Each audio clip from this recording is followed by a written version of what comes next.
घने जंगल में एक चंचल बंदर और एक विनम्र हिरण रहते थे। दोनों में गहरी दोस्ती थी। बंदर अपनी चालाकी और चुस्ती के लिए मशहूर था, जबकि हिरण अपनी सादगी और धैर्य के लिए जाना जाता था। वे दोनों साथ साथ खेलते, घास चरते और जंगल की सुंदरता का आनंद लेते थे। एक दिन बंदर ने देखा कि पास की नदी के किनारे एक बड़ा आम का पेड़ था, जिसमें बहुत सारे रसीले आम लटके हुए थे। बंदर ने हिरण से कहा, दोस्त, देखो वो पेड़, वहां कितने स्वादिष्ट आम हैं।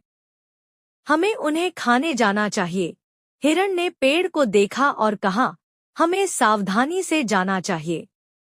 वहां जंगली शिकारी भी हो सकते हैं। लेकिन बंदर ने हिरण की बात को नजरअंदाज कर दिया और बिना सोचे समझे पेड़ की ओर दौड़ पड़ा। हिरण थोड़ा चिंतित हुआ, लेकिन वह भी अपने दोस्त के साथ चला गया।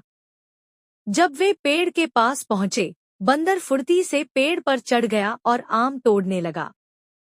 वह आमों को नीचे गिरा रहा था और हिरण उन्हें बड़े चाव से खा रहा था। इतने में एक शिकारी वहां आ पहुंचा।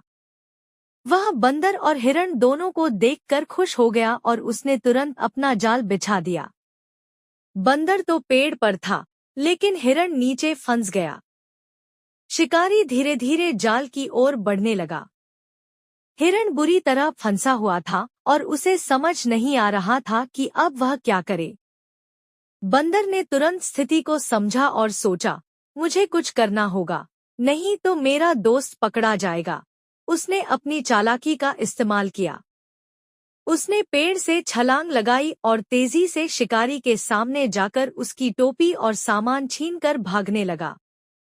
शिकारी बंदर को पकड़ने के लिए उसके पीछे दौड़ा, जिससे हिरण को जाल से निकलने का समय मिल गया। जब शिकारी बंदर को नहीं पकड़ पाया और वापस लौटा, तब तक हिरण जाल से मुक्त हो चुका था और दोनों दोस्त सुरक्षित दूरी पर पहुंच चुके थे। शिकारी निराश होकर जंगल से वापस चला गया। हिरण ने गहरी सांस ली और बंदर की तरफ देखा। धन्यवाद मित्र, हिरण बोला, तुमने मेरी जान बचाई। लेकिन हमें भविष्य में अधिक सावधानी बरतनी चाहिए। हर स्थिति में चालाकी नहीं, बल्कि धैर्य और समझदारी की भी आवश्यकता होती है। बंदर ने सिर झुकाकर स्वीकार किया, तुम सही कह रहे हो मित्र। मुझे पहले ही तुम्हारी बात माननी चाहिए थी। दोनों ने एक दूसरे से गले मिलकर वादा किया कि वे आगे से सोच समझकर कदम उठाएंगे और कभी एक दूसरे की सलाह को नजरअंदाज नहीं करेंगे। इस कहानी से हमें यह शिक्षा मिलती है कि हमें अपनी बुद्धिमत्ता और चालाकी का उपयोग केवल संकट से बाहर निकलने के लिए नहीं, बल्कि पहले से ही समझदारी से काम लेने के लिए करना चाहिए। साथ ही सच्ची दोस्ती में एक दूसरे की सलाह और सहयोग का हमेशा सम्मान होना चाहिए।